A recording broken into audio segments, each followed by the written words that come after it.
Auzubillahiminash-shaytanir-rajim. Bismillahir-rahmanir-rahim.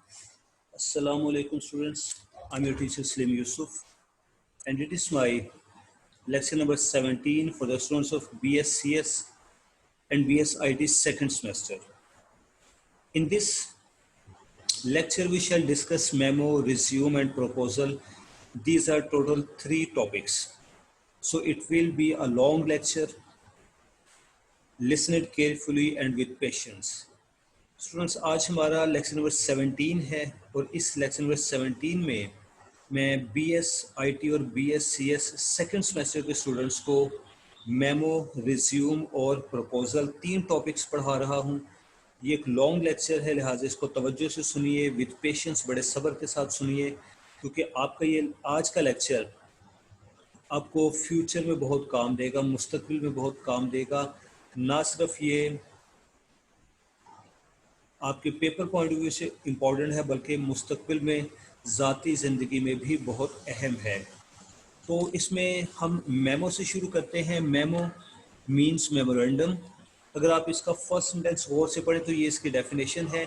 अ memo और memorandum means reminder. Reminder याद दहानी करवाना, याद दिलाना।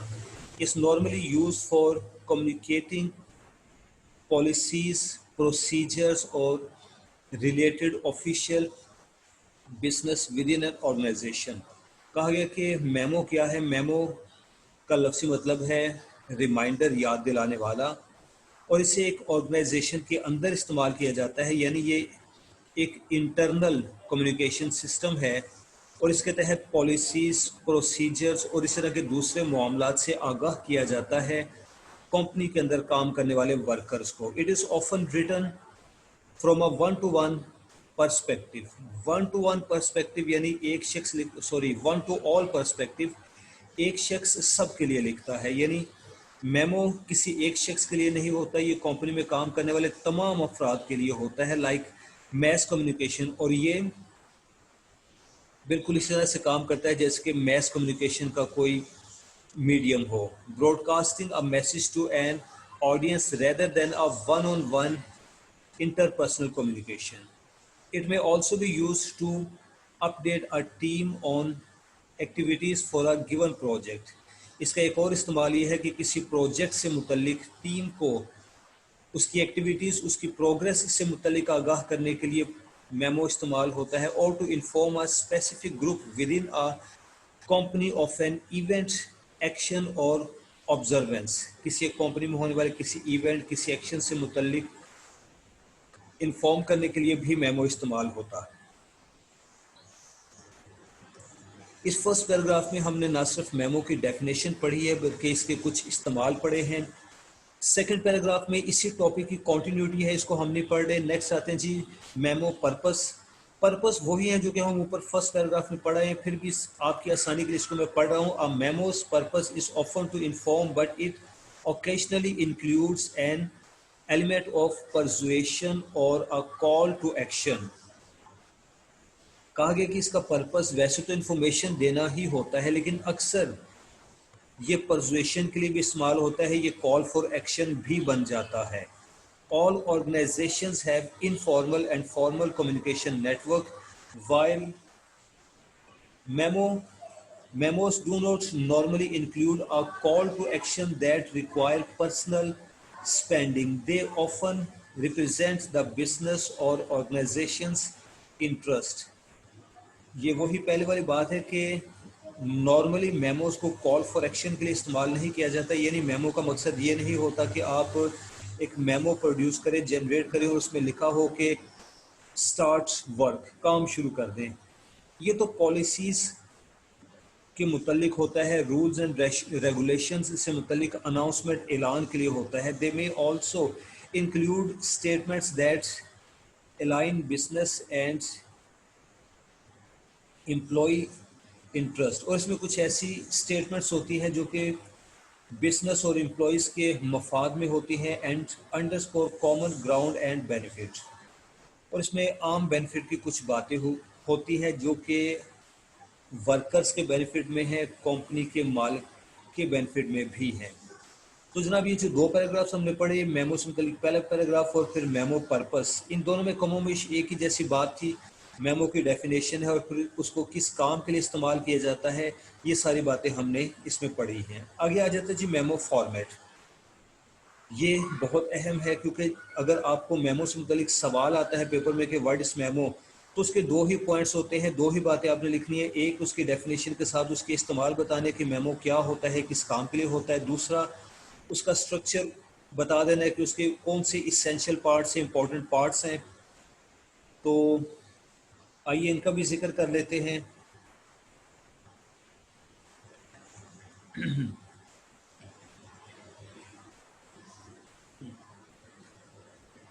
Memo format. Memo has a header and clearly indicates who sent it and who the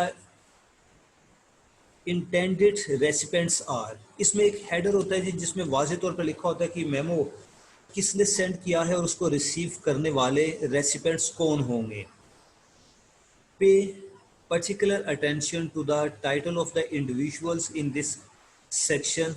Date and subject lines are also present. इसके बाद इसमें date भी होती है, subject भी है, followed by a message that contains a declaration. Followed by a message. Message से मुराद होगा body of the memo, declaration, discussion and a summary.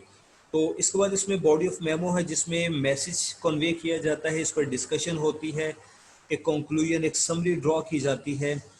तो इस पैराग्राफ को पढ़ने के बाद हमें पता चलता है कि मेमो कोई मुख्तलिफ चीज़ नहीं है। अगर आपने इससे पहले ऑफिशियल लेटर्स यानी या फिर बिजनेस लेटर्स का फॉर्मेट समझा हुआ है, बिजनेस लेटर जो कि अभी हमने गुज़िश्ता दिन अपने पिछले लेक्चर में डिस्कस किए थे, और पिछले किसी सेमेस्टर में अगर आप लोगों ने लेटर का फॉर्मेट पढ़ रखा है, तो मेमो और ऑफिशियल लेटर या बिजनेस लेटर एक ही चीज़ है अपने फॉर्मेट के हवाले से, अपने फिजिकल स्ट्रक्चर के हवाले से। नेक्स्ट पढ़ते हैं। In a standard writing format we might expect to see an introduction, a body and a conclusion. All these are present in a memo and each part has a clear purpose. The declaration in the opening use a declarative sentence to announce the main topic. The discussion elaborates or lists major points associated with the topic and the conclusion serves as a summary. इस paragraph में वही पहले वाली बात कही गई है कि एक मेमो में इंट्रोडक्शन भी होता है, बॉडी है और कंक्लूजन है। इंट्रोडक्शन में एक खास सेंटेंस इस्तेमाल किया जाता है जिसको आप टॉपिक सेंटेंस कह सकते हैं, और इसमें मेमो के मेन टॉपिक को डिस्कस कर दिया जाता है, उसके बाद इसकी डिटेल दी जाती है और इसमें कंक्लूजन, एक समरी आ जाती है। ये बॉडी ऑफ मेमो से मुतल्लिक है। नेक्स्ट है 5 tips for effective business memo. इसके बाद अगर आप एक बिजनेस मेमो लिखना चाहते हैं तो इसमें कुछ टिप्स हैं जो कि आपको एक कामयाब मेमो राइटर्स बनाते हैं। वो क्या है उनको भी देख लेते हैं। Audience oriented. पहली चीज़ ये है कि मेमो ऑडियंस ओरिएंटेड होता है। ऑडियंस ओरिएंटेड क्या है जनाब, हमने पिछले किसी लेक्चर में पढ़ा था यू एटीट्यूड।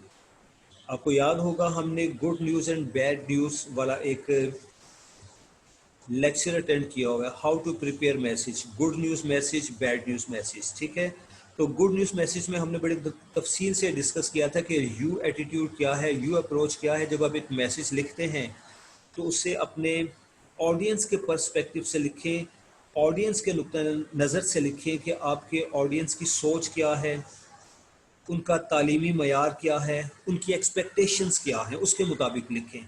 तो ऑडियंस ओरिएंटेड या यू एटीट्यूड एक ही बात है। हम इस पैराग्राफ को पढ़ते हैं, हकीकत में हम इसे रिपीट कर रहे हैं, हमने ये टॉपिक पढ़ा हुआ है। Always consider the audience and there needs when preparing a memo. And acronym or abbreviation that is known to management may not be known by all the employees of the organization। तो कहा गया कि जब भी आप एक memo लिखते हैं तो इसको ऑडियंस के नुक्ता नज़र से लिखें और इसमें वो बात डिस्कस करें जिसकी ऑडियंस को ज़रूरत है। इसके अलावा कोई एक्रोनिम, कोई सिनोनिम इस्तेमाल ना करें, यानी ऐसा लफ्ज़ जिसको हम जार्गन भी कह सकते हैं कि जो आप तो समझते हैं, हायर अथॉरिटीज़ वाले तो समझते होंगे, लेकिन निचले दर्जे के कम तालीम याफ्ता वर्कर्स उसको नहीं समझते। ऐसे बड़े बड़े मुश्किल अल्फाज इस्तेमाल मत करें।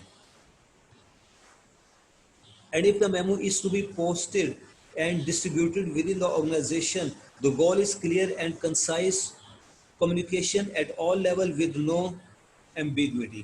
और अगर इसको पब्लिश करना है आम अफराद के लिए तो फिर तो आपका गोल, आपका मकसद बड़ा ही वाज़ेह होना चाहिए कि इसमें किसी तरह की एम्बिगुइटी ना हो। एम्बिगुअस मतलब होता है मुबहम, गैर वाज़ेहपन कुछ ना हो।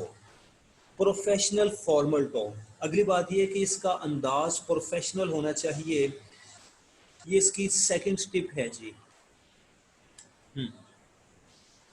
Memos are often announcement and the person sending the memo speaks for a part or all of the organization।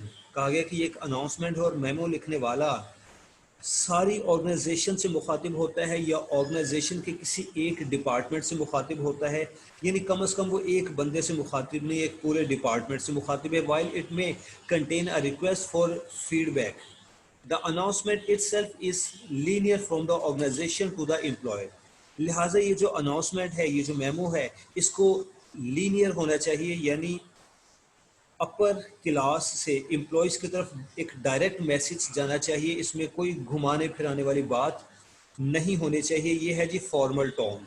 इसका आखिरी सेंटेंस पढ़ देता हूँ। The memo may have legal standing as it often reflects policies और procedures and may reference an existing or new policy in the employee manual for example। कहा गया कि इसका एक लीगल स्टेटस है। चूँकि मेमो में एक कंपनी के तमाम तर रूल्स एंड रेगुलेशंस का जिक्र होता है। अगर कंपनी अपने रूल्स एंड रेगुलेशंस में कोई तब्दीली, कोई चेंज ला रही है, उस तब्दीली को, उस चेंज का इसमें जिक्र होता है। और इस मेमो के पब्लिश हो जाने के बाद, इशू हो जाने के बाद, अगर कोई शख्स, कोई वर्कर उन रूल्स एंड रेगुलेशंस को नहीं मानता, इस सर्कुलेशन की पासदारी नहीं करता, तो उसके खिलाफ जुर्माना भी हो सकता है। इस मेमो को बेस बनाकर उसको मुलाजमत से निकाला जा सकता है, उसके खिलाफ कानूनी कार्रवाई भी हो सकती है। ये है जिसकी लीगल पोजीशन। उसके बाद आ जाता है सब्जेक्ट एम्फेसिस। अच्छा, चूँकि मैं इसमें एग्जांपल देना भूल गया हूँ, लफ्ज़ फॉर एग्जांपल हमने निकाल दिया है। सब्जेक्ट एम्फेसिस क्या है जी? जब आपने मेमो लिखना है तो आपको एक सब्जेक्ट दिया गया है, उस सब्जेक्ट से मुतल्लिक आपका मेमो है, तो फिर आप बस अपने सब्जेक्ट पर रहें, सब्जेक्ट से हटकर कोई बात नहीं करें। The subject is normally declared in the subject line and should be clear and concise.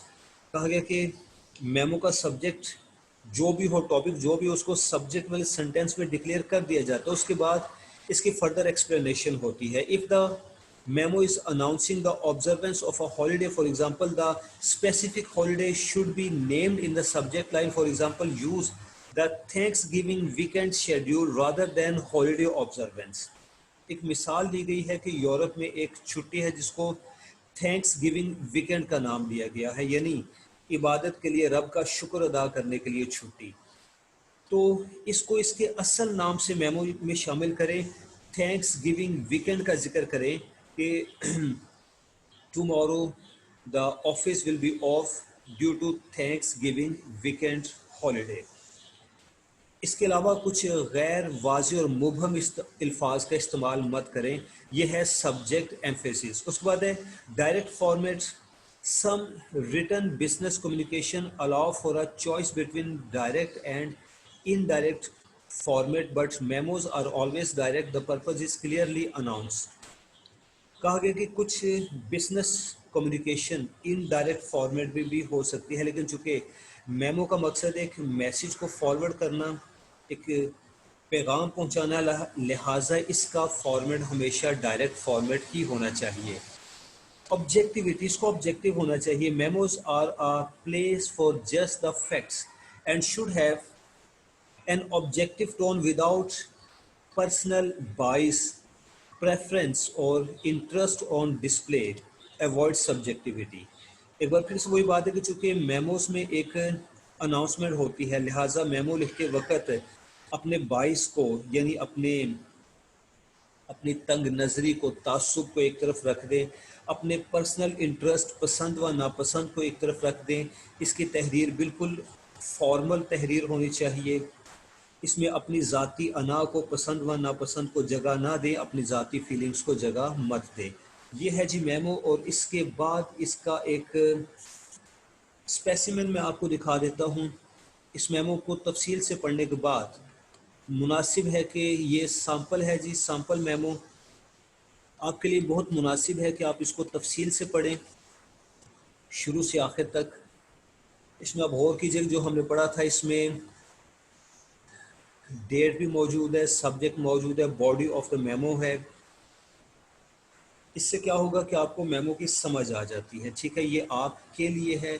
इसको मैं 1 मिनट के लिए यहाँ स्टे कर रहा हूँ स्क्रीन पे, इस मकसद के लिए कि जब ये लेक्चर आपके पास पहुँचे, यूट्यूब पे आ जाए, जो कि इंशाल्लाह विद इन 1 आवर, मेरे इस लेक्चर के ठीक 1 घंटे के बाद ये लेक्चर यूट्यूब पे मौजूद होगा।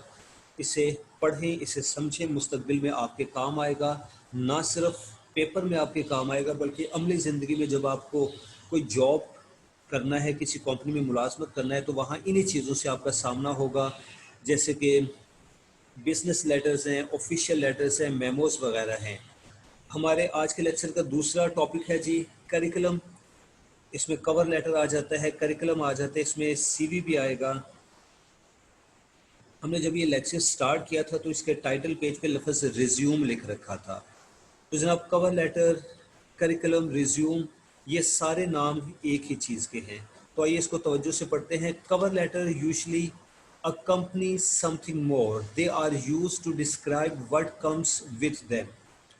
Why, what should be done with it and so on. क्या कहा गया कि कवर लेटर एक ऐसी तहरीर है कि इसके साथ एक सप्लीमेंट होना चाहिए, इसके साथ कुछ और भी मुंसलिक होता है। कवर लेटर एक अकेला खुद कुछ नहीं होता। ये तहरीर बताती है कि इस तहरीर को पढ़कर क्या करना है, इसका मकसद क्या है। These types of letters are generally very short. It might be attached with a resume explaining the applicant's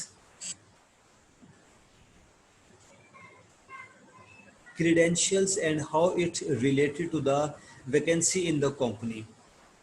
एक कवर लेटर को पढ़ के पता चलता है कि एक एप्लीकेंट जिसने दरख्वास्त दी है उसकी तालीमी काबिलियत क्या है, और कंपनी में अगर कोई वैकेंसी है तो क्या ये शख्स उस वैकेंसी को फिल करने के काबिल है। उसके बाद करिकुलम विचेक, जिसको सीवी भी कहते हैं। ये करिकुलम विचेक, ये सीवी क्या है, इसको हम पढ़ेंगे। बड़ी तवज्जो से इसको सुनिएगा, क्योंकि मुस्तकबिल में आपको इसकी बड़ी ज़रूरत पड़नी है। अमली ज़िंदगी में जब आप खैर से अपना बीएस कर चुके होंगे तब आपको इसकी ज़रूरत पड़नी है। The phrase curriculum which is Latin in version, it means course of life. तो इस लफ्ज़ करिकुलम विचेक का मतलब है कोर्स ऑफ लाइफ, ज़िंदगी का दौरानिया। ये लातीनी ज़ुबान का लफ्ज़ है, it is Latin in version. यही वजह है कि इसकी हमें समझ नहीं आती। तो करिकुलम विचेक अगर किसी शख्स को समझ नहीं आता तो डोंट वरी, ये इंग्लिश लैंग्वेज का वर्ड नहीं है, ये लैटिन लैंग्वेज का वर्ड है। आज हमें पता चल गया, इसका मतलब भी पता चल गया। It is often shortened as CV. It is written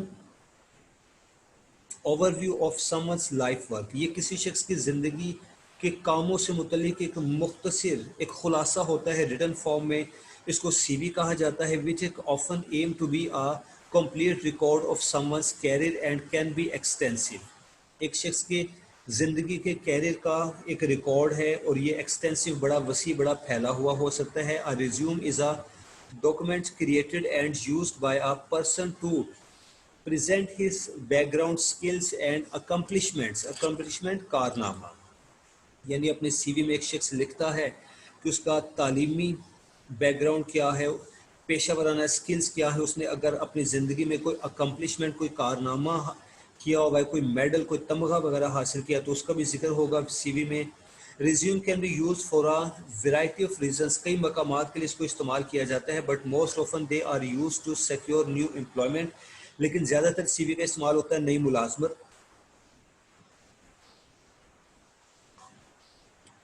नई मुलाजमत हासिल करने के लिए। A typical resume contains a summary of relevant job experience and education. और एक जो रिवायती रिज्यूम होता है उसमें उस ख़ास मुलाजमत से मुतल्लिक समरी लिखी जाती है, अपना एक्सपीरियंस शो किया जाता है जो मुलाजमत आप हासिल करना चाहते हैं। ये है जी सीवी। आगे हम देखते हैं, इसका एक सैंपल बना होगा आप लोगों के लिए।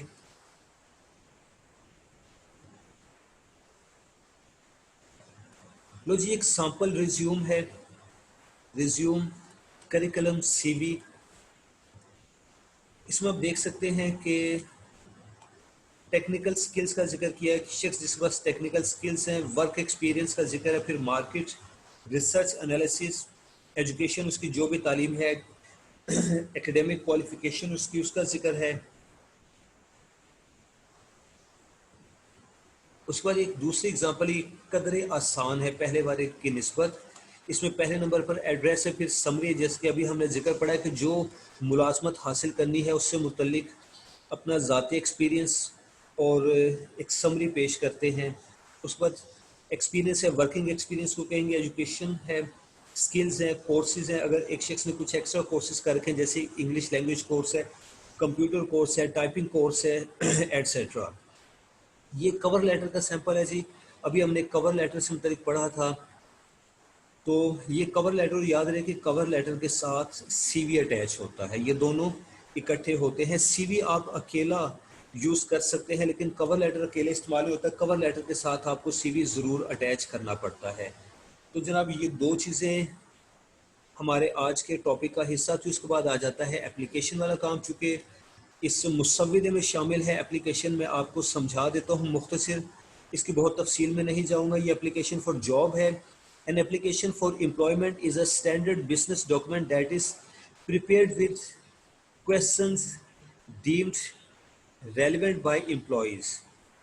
कहा गया कि ये एक बिजनेस डॉक्यूमेंट है। आपको याद होगा पिछले चैप्टर में, सॉरी पिछले लेक्चर में हमने बिजनेस लेटर्स पढ़े थे और उसकी कोई 15 के करीब अकसाम पढ़ी थी। याद रहे कि ये एप्लीकेशन जो आज मैं पढ़ा रहा हूँ आपको, इससे पहले हमने जो रिज्यूम, जो सीवी पढ़ा है, वो भी बिजनेस लेटर्स की फैमिली से ताल्लुक़ रखते हैं। आप उनके साथ इसको मिला सकते हैं, ये अलहदा चीज़ नहीं है। Okay, it is use to it is used to determine the best candidates to fill a specific role within the company। और एप्लीकेशन लिखने वाले का मकसद होता है कि वो अपने आप को एक बेस्ट कैंडिडेट के तौर पर पेश करे किसी मुलाजमत को हासिल करने के लिए। ओके, इसके बाद नेक्स्ट पैराग्राफ में छोड़ रहा हूँ। इसके टाइप्स पे आ जाते हैं। Types of application. Letters of application are of two types, solicited and unsolicited. दो तरह की एप्लीकेशन होती है, सॉलिसिटेड एप्लीकेशन और अनसॉलिसिटेड। को बड़ी तवज्जो से आपने पढ़ना है, क्योंकि अगला जो हमारा टॉपिक है प्रपोजल का, उसमें हमने सॉलिसिटेड प्रपोजल और अनसॉलिसिटेड प्रपोजल को पढ़ना है। तो अगर यहाँ पर ये टॉपिक आपको समझ आ जाता है तो आगे मेरे लिए प्रपोजल को समझाना आसान होगा। अदरवाइज मुझे एक बार फिर से सॉलिसिटेड और अनसॉलिसिटेड को एक्सप्लेन करना पड़ेगा।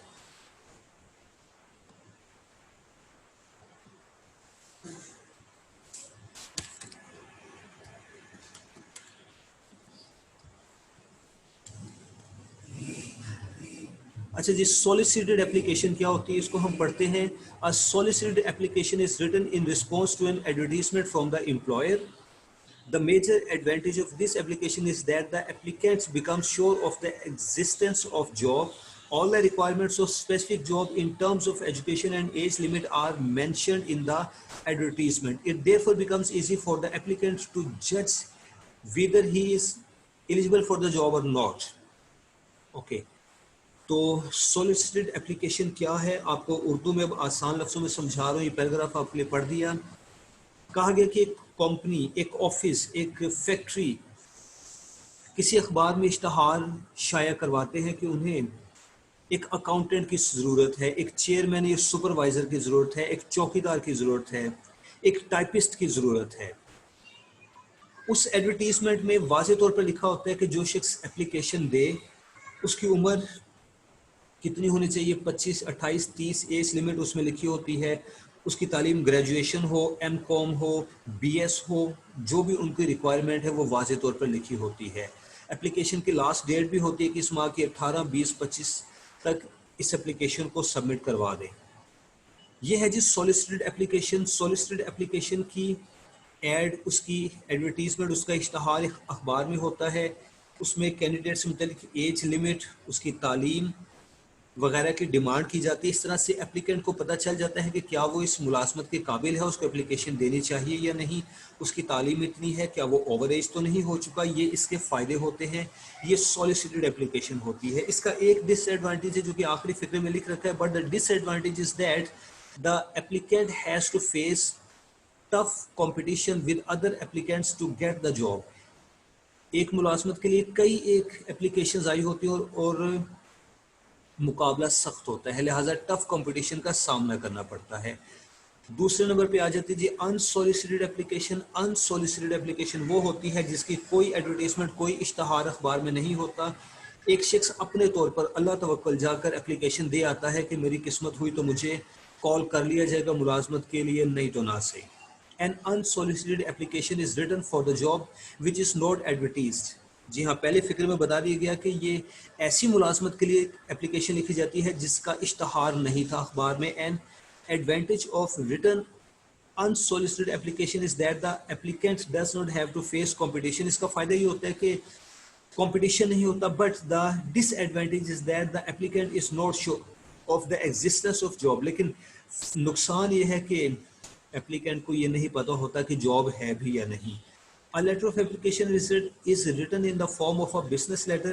It consists of a heading, inside address, salutation, body, complimentary clause and the signature। तो इसमें दो बातें बड़ी अहम बयान कर दी गई इन दो सेंटेंसेस में। एक ये कि ये जो सॉलिसिटेड एप्लीकेशन है, एप्लीकेशन फॉर जॉब है, ये बिजनेस लेटर की हैसियत रखती है। दूसरे नंबर पे इसको प्रॉपर फॉर्मेट में लिखा जाता है। इसमें हेडिंग भी है, सैल्यूटेशंस हैं, सब्जेक्ट है, बॉडी है, कंक्लूजन है, कॉम्प्लीमेंट्री क्लोज, सब कुछ इसमें है। यानी ये प्रॉपर फॉर्मेट के साथ एक बिजनेस लेटर की सूरत में लिखी जाती है। In the body of application the applicant can give his resume such as his qualification, work experience, age, extracurricular activities and references। तो इसी एप्लीकेशन के अंदर आप छोटा सा रिज्यूम भी शामिल कर सकते हैं जिसमें आप की तालीम, एज वगैरह से मुतल्लिक और वर्किंग एक्सपीरियंस से मुतल्लिक कुछ बातें शामिल होंगी। Resume can also be given on an extra page as a supplement to the application. Resume को अलहदा भी लिखा जा सकता है। In the past, in the last paragraph of application a request of interview is forwarded। और आखिर में एप्लीकेशन लिखने वाला एप्लीकेंट इंटरव्यू में अपीयर होने की रिक्वेस्ट कर सकता है। वो इस तरह से लिखता है कि I expect a favourable response from you and I am waiting for a call for interview. इसके बाद इसका एक स्पेसिमेन है, स्पेसिमेन ऑफ सॉलिसिटेड एप्लीकेशन।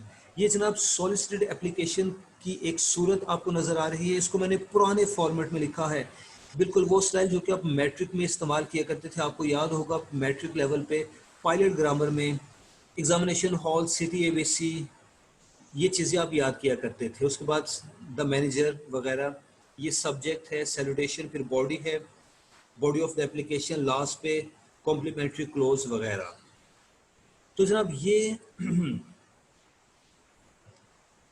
आपके लिए है सॉलिसिटेड एप्लीकेशन की एक स्पेसिमेन, एक मिसाल, एक एग्जांपल। हमारा हाफ लेक्चर कंप्लीट हुआ टॉपिक्स के हवाले से। इसके बाद सिर्फ प्रपोजल रह जाता है। अब देखते हैं कि प्रपोजल में क्या है।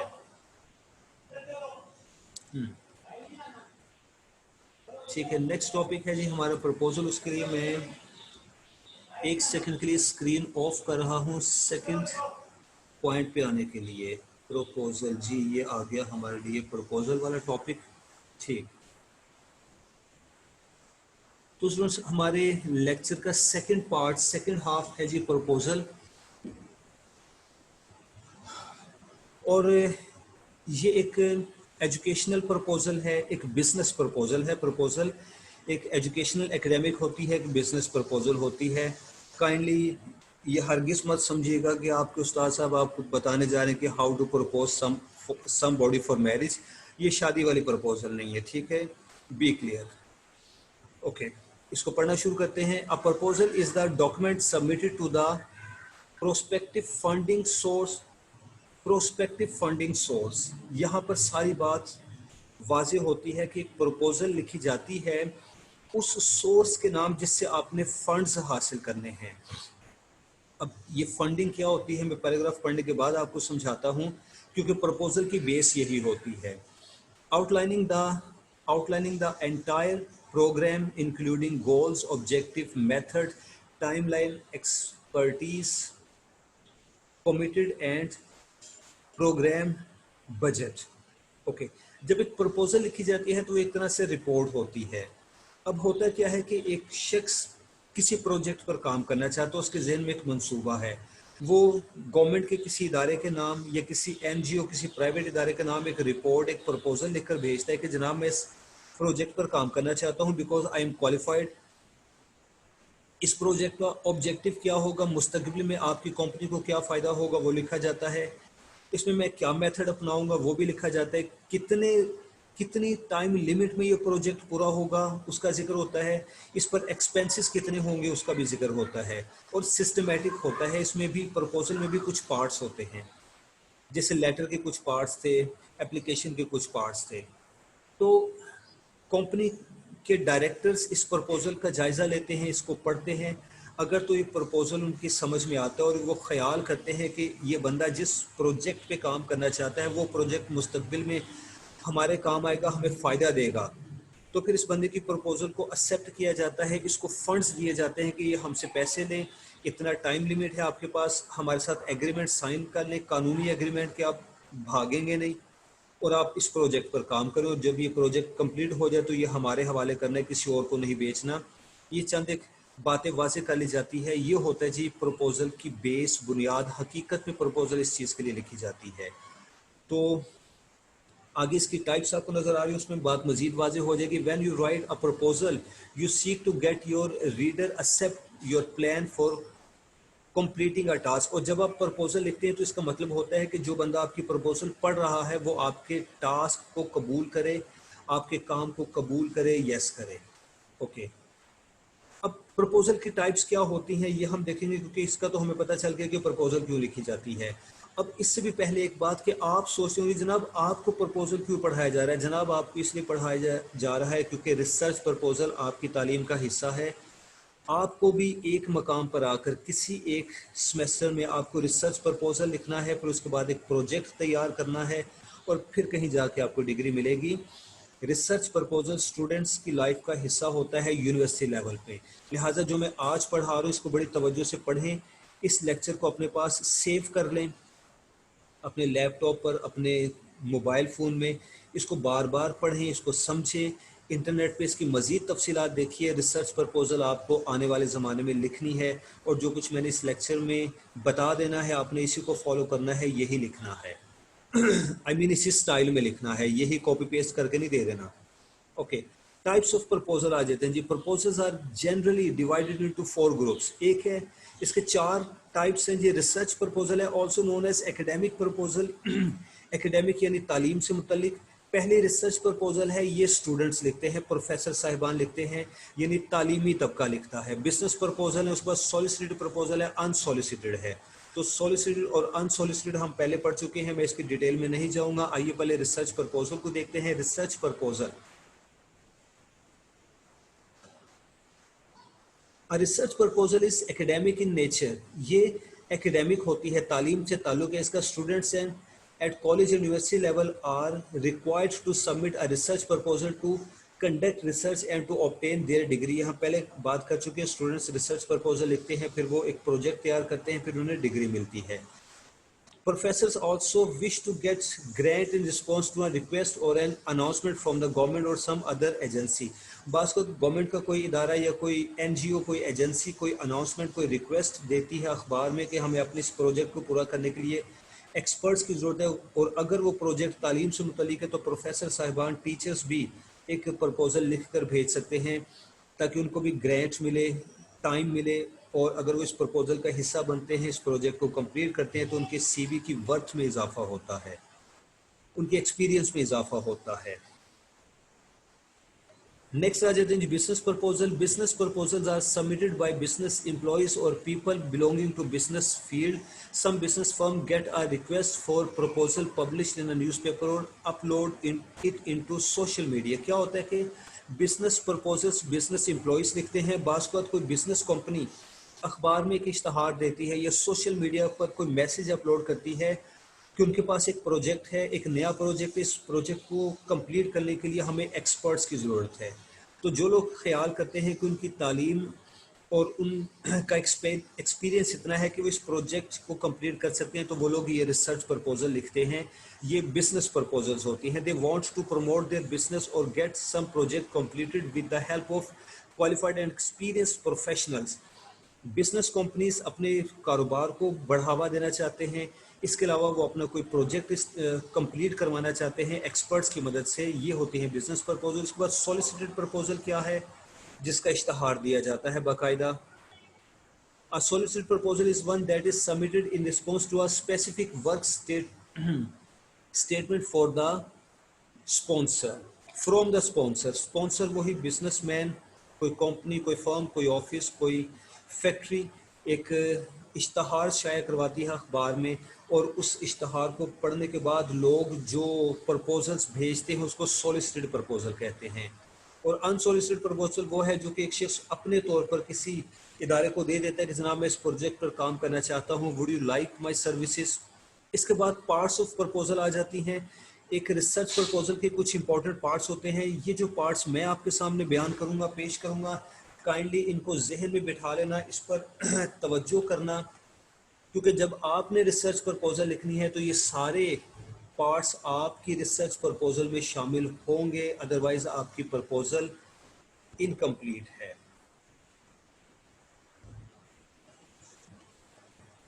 तो ठीक, लो जनाब, इसके पार्ट्स को मैं ज़रा मुख्तसर पढ़ूंगा क्योंकि लेक्चर आपका ख़त्म हो चुका है।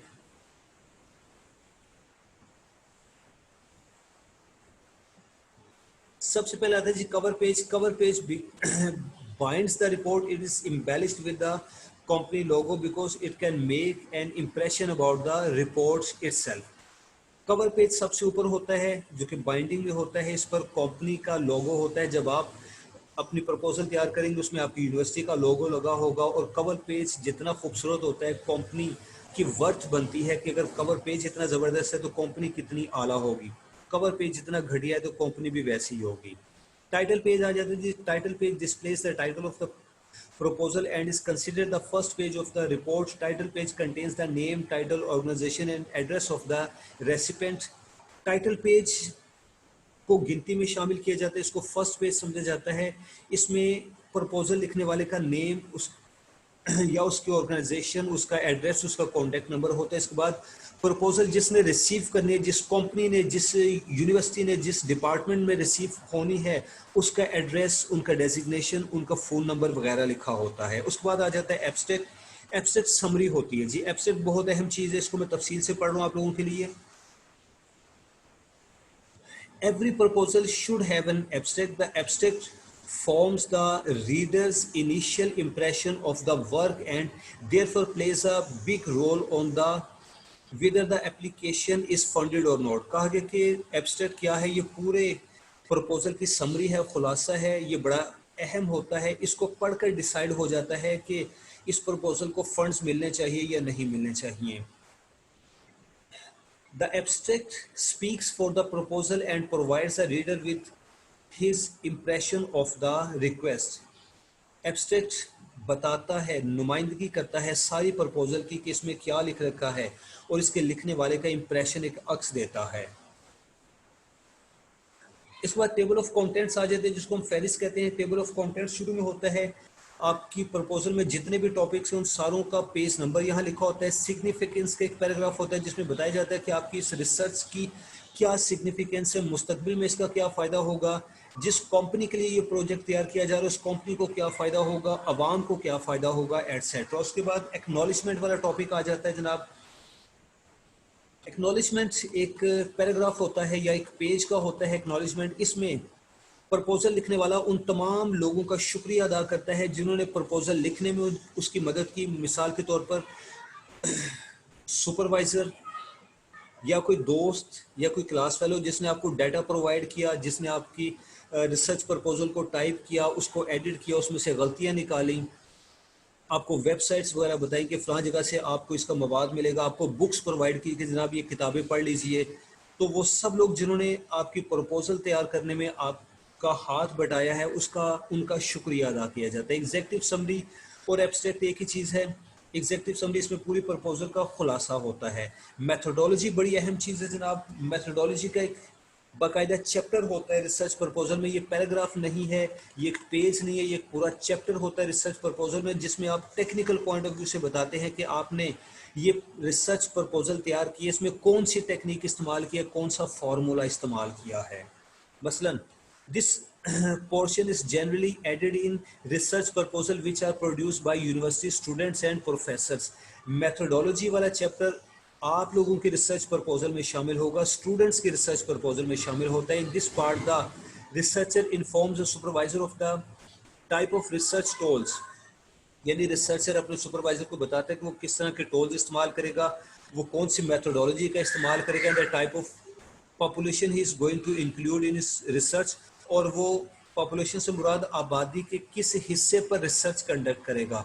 उसकी रिसर्च का टारगेट स्टूडेंट्स हैं, पढ़े लिखे लोग हैं, बिजनेसमैन है, कोई एक कंपनी है, कोई एक डिपार्टमेंट है, etcetera. This chapter of proposal is very technical and its representation proves the ability of researcher to conduct research.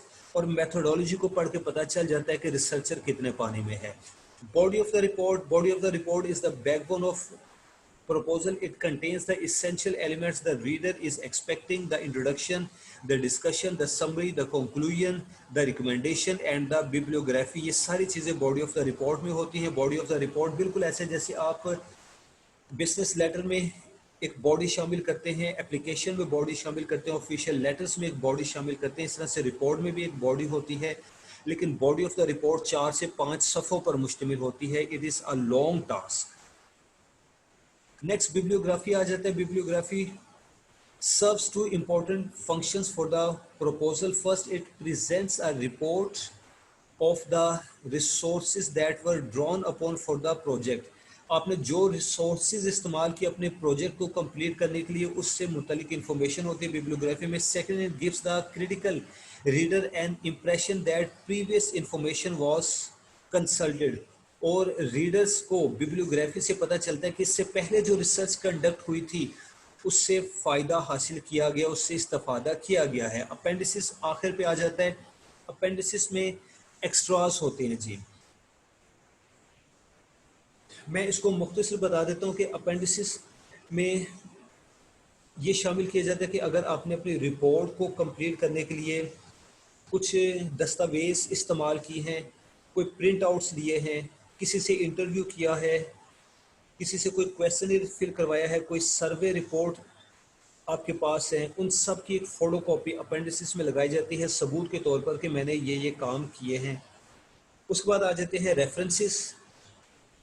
References को भी मैं मुख्तसर बयान कर देता हूँ। आप लोग रिसर्च के लिए जब मवाद इकट्ठा करते हैं, आप लोग कंप्यूटर की मुख्तलिफ वेबसाइट्स को सर्च करते हैं, बुक्स पढ़ते हैं, इंटरव्यू करते हैं, सर्वे करते हैं, क्वेश्चन फिल करवाते हैं।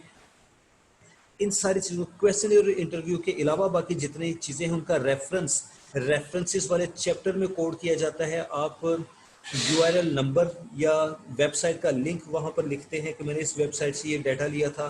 किताब का नाम, उसके राइटर का नाम लिखते हैं। मैगजीन्स हैं तो उन मैगजीन्स का नाम, उनके राइटर्स का नाम, उनका सन, डेट ऑफ पब्लिकेशन सब कुछ लिखा जाता है। ये होते हैं रेफरेंसेस। तो जनाब रिसर्च प्रपोजल से मुतालिक आज जो कुछ मैंने आपको पढ़कर सुनाया है, इस सारे को तवज्जो से पढ़ना है। इस लेक्चर को अपने पास महफूज कर ले। मैं सेकंड टाइम कह रहा हूँ क्योंकि ये फाइनल स्टेजेस पर आपके काम आने वाली चीज़ है। आपको रिसर्च प्रपोजल खुद से लिखना है। आज का लेक्चर यहाँ पे स्टॉप करते हैं। अगले लेक्चर तक के लिए अपने टीचर को इजाज़त दीजिएगा। ये लेक्चर ज़रूरत से ज़्यादा तवील हो गया है। 36 मिनट्स की हमारी टाइम लिमिट होती है, जबकि ये राउंड अबाउट 40 मिनट्स का हो चुका है जनाब। 40 मिनट्स प्लस पे चला गया है। तो अगले लेक्चर तक के लिए इसको पढ़िए, समझिए, इस पर तवज्जो दें। अपने टीचर को इजाज़त दीजिए। अल्लाह हाफिज़।